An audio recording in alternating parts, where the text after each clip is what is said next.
দাদিকে হত্যা করে নাতনিকে ধর্ষণ, দাদির মরদেহ বাড়ির উঠানে আর নাতনির মরদেহ মিলল সরিষা খেতে। ২৮ ফেব্রুয়ারি সকালে মরদেহ দুটি উদ্ধার করে পুলিশ। আমি আজ সকালে খবর পাই আমার বিটি মারা গেছে, আসি দেখি আমার বিটি খুন হয়েছে রে। তারপরে দেখি আমার ওই বিটিও নাই রে, দুটি বিটি আমি হারা ফেলাইছি। আমি আপনাদের কাছে ফাঁসি চাই রে। নৃশংস এই ঘটনা ঘটেছে পাবনার ঈশ্বরদী উপজেলার দাসুরিয়া ইউনিয়নের ভবানীপুর উত্তরপাড়া গ্রামে।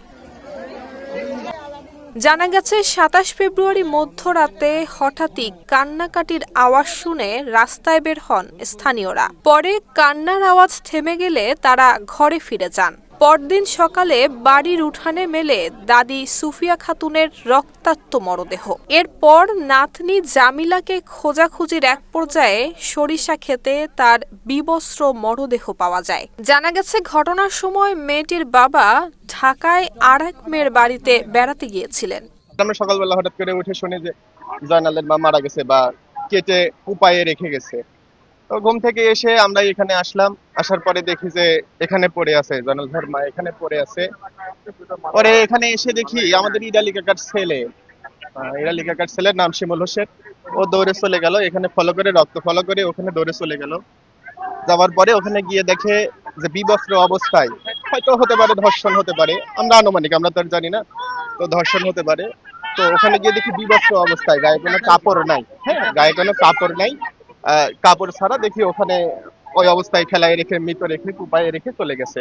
আর মনোবল হতো হাসপাত দৃঢ়। জেরুজালেম ২৫ বছরের পথ চলায় নিরাপদে রাখার প্রত্যয়ে। শস্য কাটা বাদ দিতে হয় না, আসি সব তাবৎ লোক ভরা দেই, আসি দেখা যায় সব মরিল আছে।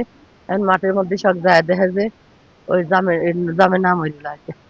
আর ফোন তো আমি কান্তি কান্তি আসিনি, এই কারা ওই কারা বাড়ি কান্তি কান্তি আসিনি, ওই তো বোনের মুখটা দেখতে পারতেছি না। এখন দাদির সঙ্গে থাকতো, মনে করেন ওই স্কুলে যায় তো আমার সাথে একাটুক দেখা করতো, এই পর্যন্তই।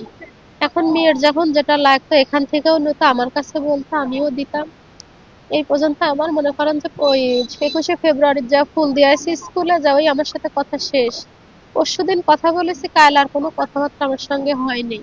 কে বা কারা এই হত্যাকাণ্ডের সঙ্গে জড়িত তাদের দ্রুত গ্রেফতার করে আইনের আওতায় আনার দাবি জানিয়েছে এলাকাবাসী।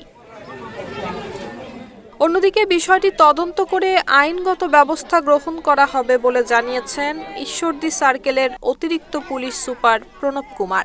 মার্ডারের সংবাদের প্রেক্ষিতে আমরা দ্রুত এখানে আসছি, আমরা ঘটনাস্থলটা দেখছি, বিভিন্ন এই ঘটনা জড়িতদের বিষয়ে এবং ঘটনাটা কিভাবে ঘটলো এটা জানার চেষ্টা করতেছি। আমাদের পুলিশ এবং টিমও কাজ করছে আর কি। নুসরাত জাহান মেহেক, ঢাকা পোস্ট।